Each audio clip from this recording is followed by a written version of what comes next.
What's up mga mads? Welcome to my mini vlog. So karon kay magluto tag crab sa Bisaya pa kasag. Daara, buhi pa. So ang una natong buhaton is kuhaan ta ni sikot aron naa sad sila'y freedom di pareha nimo gihiktan sa uyab. Char lang. Dapat careful lang ta sa pagkuha sa hikot base makasyagitag mama. Step 2, ang mga ingredients sa kasag. Una natong hiwaon ang inipo natong kamatis sa silingan. Shout out kay Aling Marites, salamat sa kamatis. Kaduha ang bombay sa Tagalog, sibuyas na tag 5 usa lang ka buok. Katulo ang ahos panguntra sa mga aswang. Imo nang pinupinuhon hantud sa kagamay sa pasensya nako nimo waa ka pugni ko awa.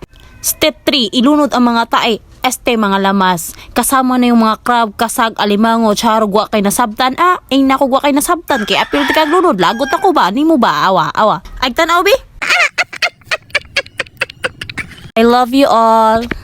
Human taklo ba nato? Pag human, ablihan na pod. Isagol na nato ang mga luha galing sa aking mata, lain podog imo. Human ang mamasitas, lakbi, oyster sauce, pang palami, sama sa kalami nako.